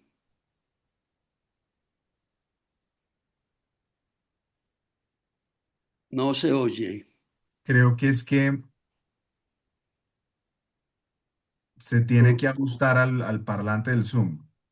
Sí, porque antes de La empezar el... estupidez es que alguna gente Ah, habla sin saber desde la comodidad de lo que tiene para ofrecer el capitalismo del mundo libre. Que todos son campeones para criticar lo que habría que hacer para liberar a pueblos oprimidos desde países libres. Esto es lo que nos ha hecho llegar, se los voy a leer, que es bien, bien completo y bien emocionante al fin y al cabo. Es una guía ampliada, lo denomina él, para entender a Venezuela. Y dice, si estuviste en mute, en silencio, los últimos 27 años, dice, a ver, queridos preocupados de última hora, sabemos que ven una noticia sobre Estados Unidos, escuchan la palabra intervención y automáticamente activan el modo imperialismo, colonialismo, desde la comodidad de su sofá, en un país democrático y con supermercados llenos. Pero antes de dictar cátedra en Twitter, respire, siéntense, escuchen. Para nosotros, venezolanos, esto no va de geopolítica, de salón ni de debates teóricos, va de sobrevivir. Por primera vez en 27 años sentimos que alguien hizo algo, no que lo debatió, no que lo condenó, no que lo evaluó, lo hizo.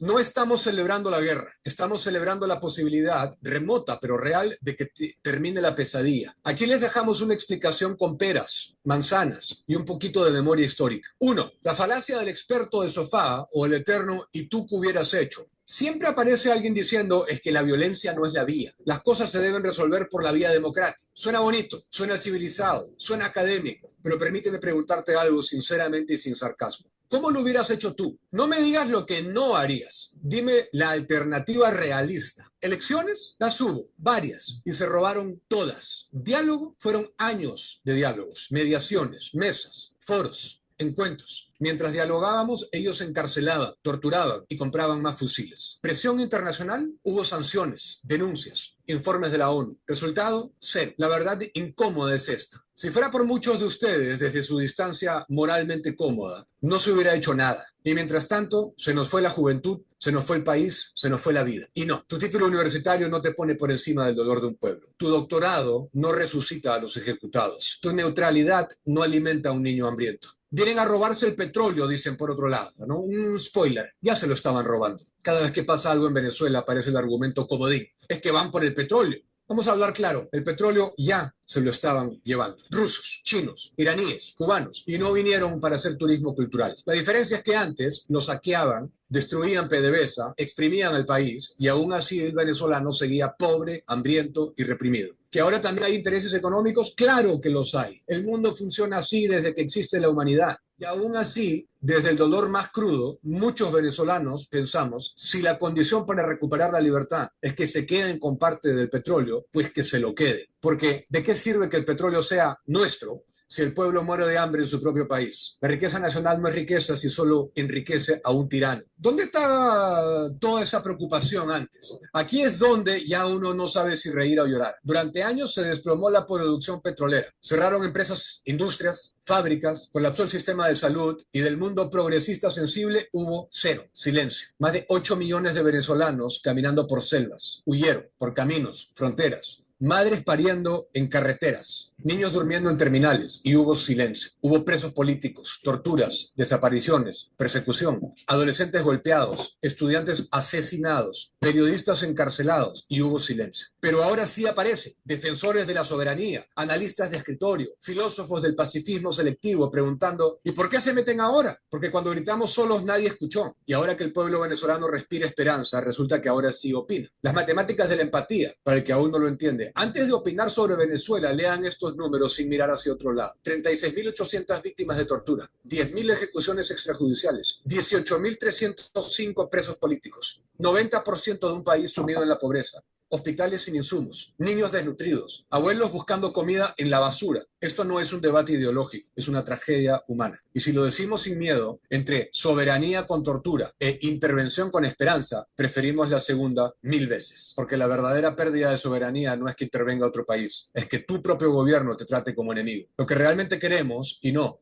es el petróleo. Queremos cosas sencillas, cosas humanas. Queremos volver a hablar sin miedo, volver a trabajar sin huir, volver a votar sin fraudes, volver a caminar sin miedo a ser detenidos. Queremos que los que se fueron puedan volver. Queremos ver familias reunidas otra vez. Mientras algunos piensan en geopolítica y barriles de crudos, nosotros pensamos en abrazar a mamá, volver a casa, ver crecer a nuestros hijos en su país. Eso es lo que duele, eso es lo que importa. En conclusión, si de verdad les importan los venezolanos, no lloren por la soberanía de un régimen que ya había entregado el país. No defiendan desde la distancia lo que nosotros hemos sufrido en carne viva. La operación duró lo que dura un TikTok y por primera vez en décadas vemos una luz al final del túnel. No celebremos la guerra, celebramos la posibilidad de volver a ser país, de volver a reunirnos, de volver a vivir. Un beso y sigan viendo, pero ahora al menos sabiendo lo que miran. Esa es la carta desde un venezolano exiliado que reúne todo, cifras incluidos de lo que es un drama básicamente sin precedentes en nuestra región, real, concreto, sin divagaciones, sin romanticismos, sin grandilocuencias, es lo que es. Así que a los falsos moralistas ahora, métanse la lengua por donde no sale el sol. La realidad es esa. Y el grueso de venezolanos no está con el discurso de la falsa moralidad, de la falsa cesión de soberanía, de que vienen por el petróleo o no. Están viendo una luz al final del túnel. Bueno, cada uno sacará sus conclusiones. Se me hizo Excelente. muy claro y preciso para mostrar al terminar este excelente conversatorio. Muchas gracias, Jorge. Yo, si me permites, quisiera simplemente decir, entiendo perfectamente el contenido del mensaje y de dónde viene, pero yo invitaría, por el contrario, a que discutamos estas cosas aún más. Es perfectamente legítimo que alguien tenga una posición en contra de esta intervención y que la defienda, pero también es perfectamente legítimo que esa persona considere que el régimen de Nicolás Maduro es un régimen que no merece estar en el poder y que pues, debe estar a veces afrontando la justicia. Se pueden mantener las dos ideas al tiempo. Creo que el punto está en qué hacemos hacia adelante para que la situación no se agrave y para que efectivamente podamos llevar a una transición democrática en Venezuela y a un orden internacional que permita mantener cierta estabilidad y progreso. De manera que entiendo este tipo de videos y he tenido conversaciones con múltiples amigos también venezolanos sobre el tema. eh, yo puedo decir que los amigos venezolanos con los que yo he hablado están interesados en que la gente reaccione, en que siga existiendo vigorosamente ese debate público, porque eso es lo que de alguna forma puede llevar a esa eventual transición democrática. Luego, no estoy muy seguro que el mensaje final de cállense y es, pues esa es la realidad, aporte mucho en este contexto. No sé, Julio, si tengas algún tema adicional. Veo que Henry Ramírez quiere intervenir. Rafael, yo estoy perfectamente de acuerdo contigo. El hecho de que todos, en una forma u otra, estemos de acuerdo en un momento determinado de las calidades que tiene y que tenía el régimen de Maduro y que sigue teniendo, y que es un sátrapa con todas las condiciones y que nosotros nos hemos visto especialmente seriamente afectados con eso, pues al mismo tiempo vemos con preocupación que un Estado se arrogue un derecho en esas, de entrar y llevarse un presidente. Eso es un poco contradictorio, pero es así.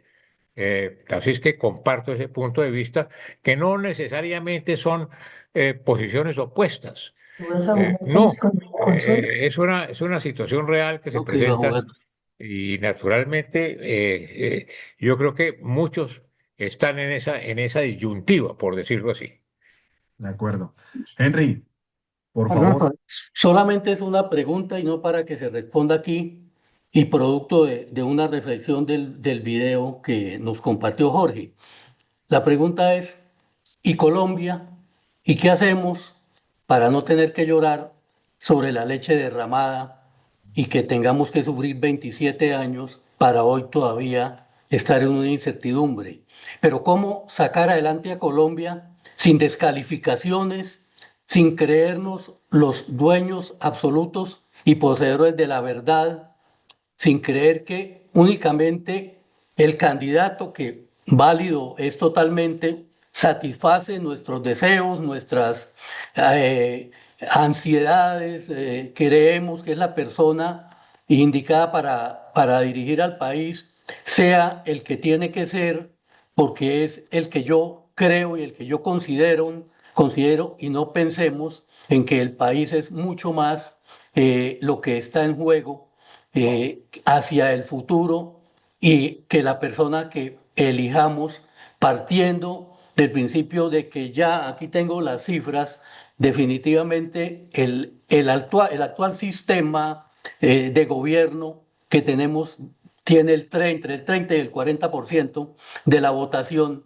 ¿Qué hacemos para poder elegir o para tener un candidato que sea viable frente a lo que representa el peligro de este sistema que en 4 años ya sabemos lo que ha hecho, cómo sería en 20 y pico de años? Es solamente una reflexión, no espero que haya preguntas y concluyo diciéndole a Jorge que por qué no pensamos en hacer un conversatorio en que a partir de esta dura experiencia de Venezuela logremos nosotros en un debate sano y constructivo mirar definitivamente en estos 4 o 5 meses que nos quedan cómo podemos sacar del gobierno esto que nos ha tocado durante 4 años, pero sin volver, y lo tengo que decir, a muchas de las cosas que tampoco eran lo ideal para el país que vivimos durante 50 años. Gracias.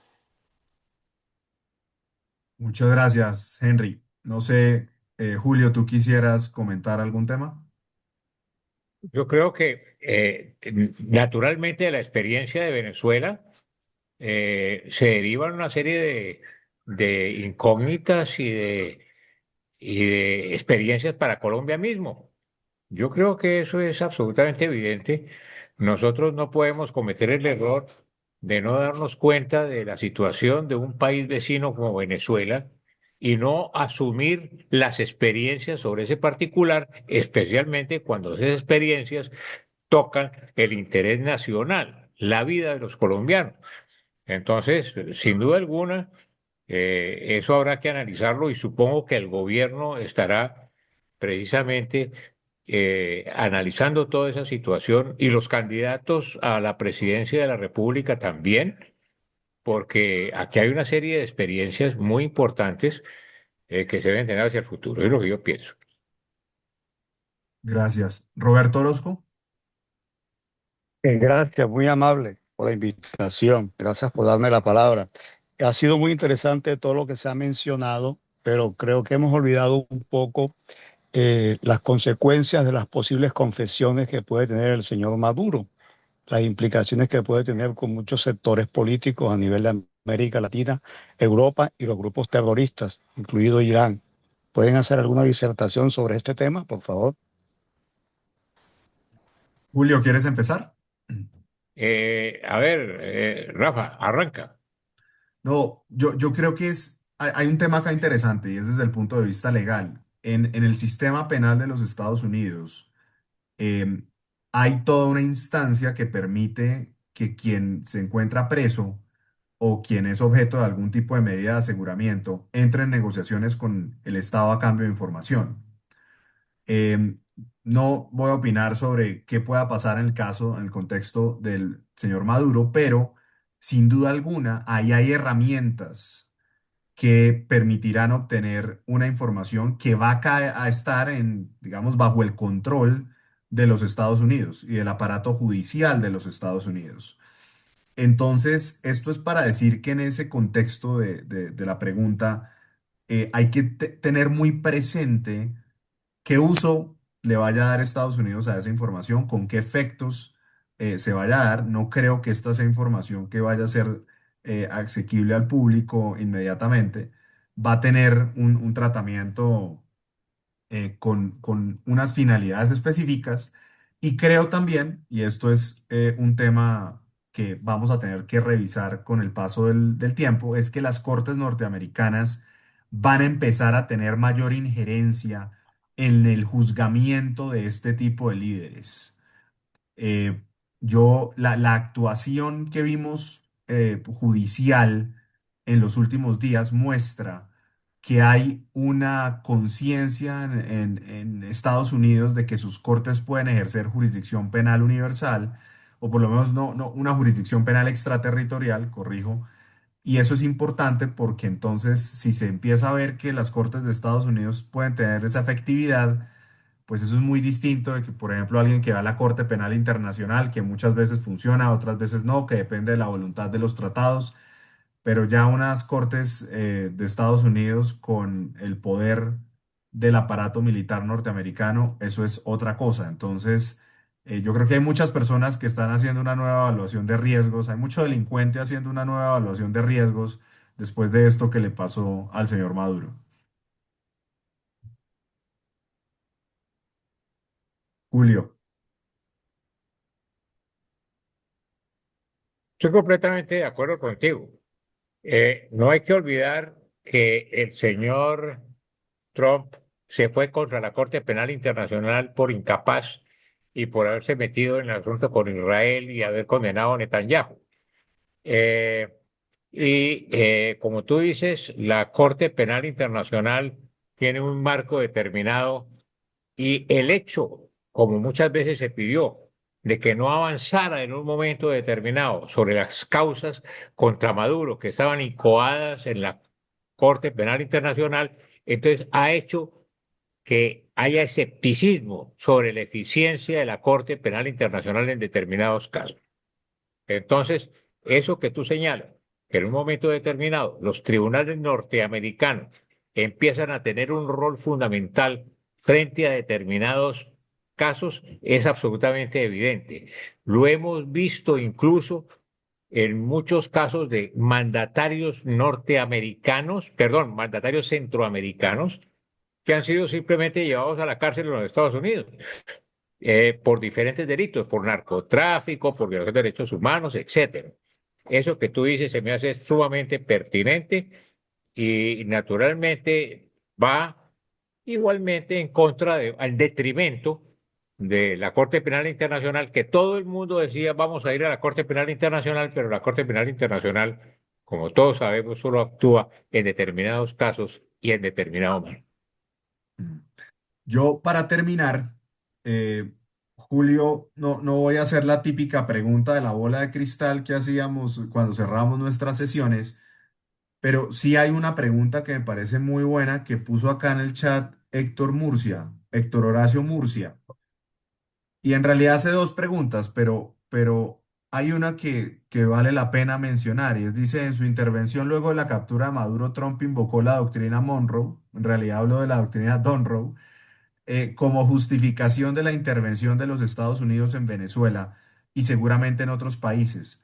Esta doctrina y los apoyos que recibió tiene vigencia para sustentar acciones de este tipo. Y yo quisiera responder, hacer una introducción a la respuesta para que tú sigas, pero la doctrina Monroe no es una doctrina jurídica, es una visión política.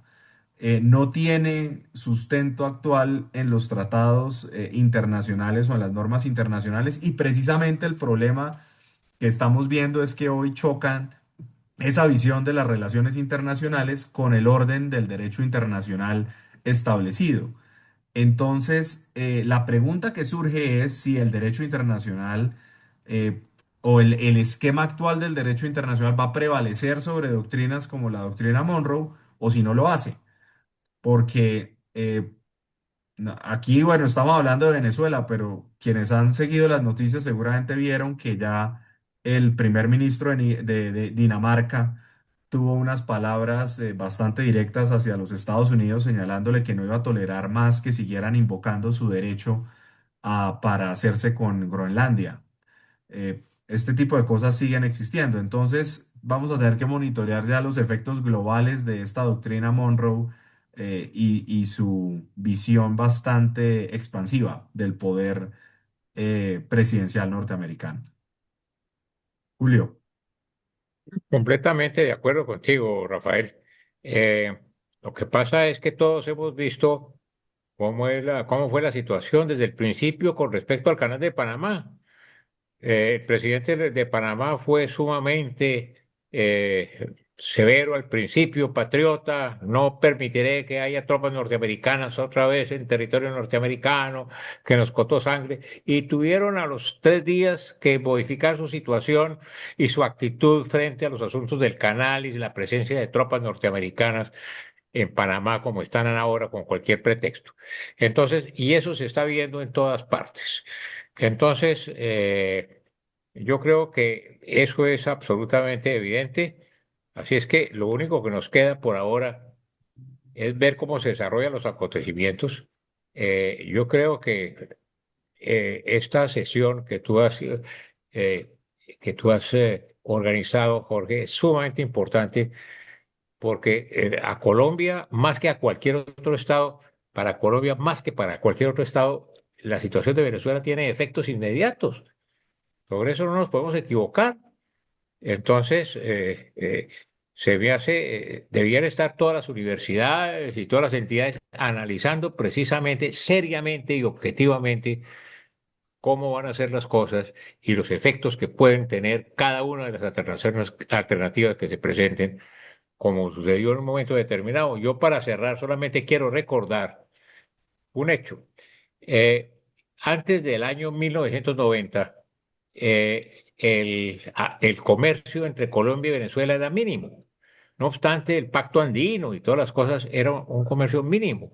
Era pasar ganado de contrabando a Venezuela o no de contrabando, unos quesos que vendían de Venezuela para acá, era una cosa artesanal prácticamente. Después del incidente de la corbeta Caldas en el año de 1987, eh, tuvimos una situación crítica que estuvimos al borde de la guerra con Venezuela y vino Carlos Andrés Pérez en Venezuela. Carlos Andrés Pérez se reunió con Virgilio Barco en la quinta de San Pedro Alejandrino en Santa Marta. Hicieron una declaración y hubo un acuerdo entre el gobierno colombiano y Carlos Andrés Pérez en darle una vuelta total a las relaciones entre los dos países en todos los sentidos. De ahí en adelante se multiplicó el comercio entre los dos países.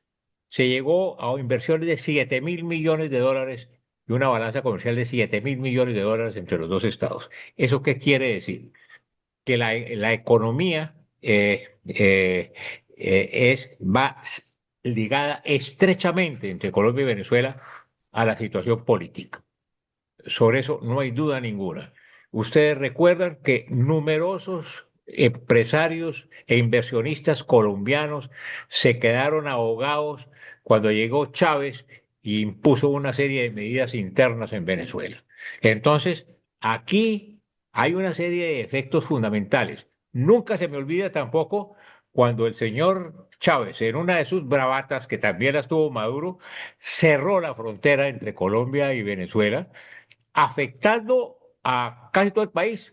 Empezaron a protestar los fabricantes de partes de automóviles, las señoras que hacían camisas en Risaralda, Norte de Santander, el caos, la situación. Entonces, hay una estrecha relación en la economía y en la vida de millones de colombianos sobre la situación con Venezuela. Gracias, Julio. Yo, para cerrar ya finalmente, agradecerle a Jorge, agradecerte a ti creo que hicimos una charla muy interesante de muchos temas que se quedan igual en el tintero, una situación particular tiene múltiples aristas. Pero yo quisiera tomar las palabras de Henry Ramírez, que preguntaba, ¿qué hacemos para que esto no nos pase en Colombia? Y yo quisiera dejar una reflexión y es, aprendamos, pero aprendamos también de las desdichas de la oposición venezolana, porque cuando hay una negación de la política, cuando no se tiene cintura política, cuando se cae en las mezquindades y en las divisiones, es cuando surgen estos populismos que tienen la capacidad de acabar una democracia. La democracia requiere de grandeza en el liderazgo político y eso es lo que se espera. Entonces, ¿qué se necesita? Se necesitan líderes políticos con la grandeza y comunidades políticas con la sensatez de, de entender este contexto y evitar que eso pase. Y se necesita, y esto es un llamado más que nunca a fortalecer la democracia y a fortalecer que los líderes políticos entiendan que tienen que fortalecerse. No se ganan las elecciones con el apoyo de los hijos y de la esposa, se ganan con el apoyo de unas mayorías y de unos liderazgos también distintos. Y yo creo que este tiene que ser un llamado a todos para buscar la construcción de una verdadera cultura política que permita que no caigamos en los pasos en los que cayó Venezuela. Bueno, antes de cerrar este excelente conversatorio, quiero presentarles, invitarlos a la reunión número 291 de CECIMIN. Ahí figura la 290, pero la de 290 fue la de hoy. Esta es la 291. Y es un tema netamente médico, pero todos ustedes están invitados por lo importante. Miren el título: Guiando neuroprótesis para restaurar funciones neuronales en pacientes con lesiones medulares. Y el invitado es Sergio Daniel Hernández, que es un físico colombiano que actualmente trabaja en Suiza y hace parte del grupo desarrollador de esto, y la moderación nos la va a hacer un académico, miembro de este grupo, que trabaja en Bucaramanga, y es el doctor William Contreras, neurocirujano. ¿Cuál es la importancia del tema? Que ustedes saben que a través de la historia, y es algo que nos tiene en jaque desde hace muchos años, siglos, que es las lesiones medulares que se llaman o cuadriplegias cuando es en la columna cervical o paraplegias cuando suceden en la columna torácica o lumbar. Y que una vez se ha instaurado esta lesión y ha habido el daño en la médula espinal, es decir, la falta de conductibilidad a nivel de los axones de la médula, no se puede regenerar. Se han intentado de diferentes formas, con diferentes procedimientos, pero hasta el día de hoy no hay la solución. Por eso la importancia es ver todo lo que se está trabajando paralelamente, como son estas neuroprótesis para restaurar estas funciones neuronales en pacientes con lesiones. Entonces, todos están invitados a esta nuestra primera reunión ya desde el punto de vista médico, científico, para iniciar el año con la parte médica, y va a ser nuestra reunión 291. Y son las 7:56. Julio, antes que todo, agradecerte la disposición de que ayer te haya comentado y estando en vacaciones con familia en Tierra Caliente, nos hayas dedicado estas 2 horas que para nosotros son muy importantes por todo lo que hay detrás de cada palabra tuya. El conocimiento, la experticia, la honestidad, como lo dices, eso para mí no tiene valor. Y en público lo Te quiero quiero, gracias Jorge, agradecer. pero te quiero agregar que para mí también es sumamente importante escuchar criterios como los que he visto y la moderación de Rafael, que ha sido una cátedra completa también para todos nosotros, se me hace excelente. Eso yo también lo agradezco en altísimo grado y por eso digo, ojalá se hagan foros de estos en diferentes sectores en un momento como el actual. Es que, Rafa, que también le agradezco porque sé que hasta las 5 de la tarde me pudo confirmar que nos acompañaba porque tenía hoy ya temas jurídicos de trabajo muy importantes, por eso estás con corbata. Yo me pongo corbata para dos cosas en la vida, para ir a un entierro o para buscar puesto. Ya no me pongo corbata para otra cosa y tú estás hoy laborando. Quienes Prisionero de no las lo audiencias. conocen, Rafael es un abogado importantísimo con un posgrado en Nueva York University sobre precisamente todo lo que es el derecho internacional. No, Rafael no es una persona que está improvisando de estos temas, como dice Julio, tiene conocimiento y ejerce su derecho internacional después de haberse graduado creo que fue en New York University, ¿no? Sí, señor. Bueno, maestro, eso Muchas gracias por nos las llena de palabras. orgullo. Muchas gracias por las palabras, Jorge, Julio. Un placer como siempre. Y pues nada, yo quería ser parte de este conversatorio con Julio. Siempre es un placer. Y la verdad es que tocaba, porque ya pues los populistas no solo no dejan trabajar, sino que tampoco dejan descansar. Así nadie puede hacer nada porque pasan tantas cosas por culpa de estos señores que toca estar encima. No dejan concentrarse en nada ya. Así es. Bueno, y a todos los asistentes, alcanzamos a un momento a tener 90 personas conectadas directamente, más los acompañantes. Esto queda grabado por YouTube Cecimín. Estoy seguro que esta semana van a ser muchísimas las visitas que vamos a tener sobre este conversatorio. De todas maneras, yo mañana lo envío a toda la base de datos que tengo y va a ser escuchado por mucha gente por la importancia. Entonces, nuevamente muchas gracias, Julio, Rafa, todos los asistentes, todas las preguntas tan valiosas que hicieron y seguramente vamos a organizar otro conversatorio como lo planteó Henry Ramírez y Rafael y todos estamos de acuerdo que hay que hacerlo. Le vamos a buscar el espacio. Bueno. Son Gracias. las 7:59 y gracias a todos y nos merecemos descansar. Vamos a ver qué Jorge, noticias. muchísimas gracias por todo. Y Hola, a maestro todos. José, así me gusta, desde Atlanta. Muy buena noche para todos, Bueno, doctor Londoño. lo Muchas mismo. gracias. Feliz Gracias. noche. Gracias, Jorge. Gracias a todos, gracias, Jorgito. Gracias, Ole, Jorgito. Saúlito, qué bien en verlo ahí. Extraordinario Feliz todo. noche para todos. Bueno, Muchísimas gracias. gracias, Jorge. Feliz noche. Gracias, gracias. Demasiado interesante, Jorgito. Muchas gracias. Gracias, Consuelito. ¿Dónde Gracias. estás? ¿Cartagena o en Isei? En Cartagena, con un pie aquí y otro en Arizona. Bueno, así me gusta. Felicitaciones, magnífico conversatorio. Gustavo, muchas gracias por la compañía y por el comentario. Gracias, Jorge. Gracias. Hasta luego, Socorro. Que estén bien. Buenas noches.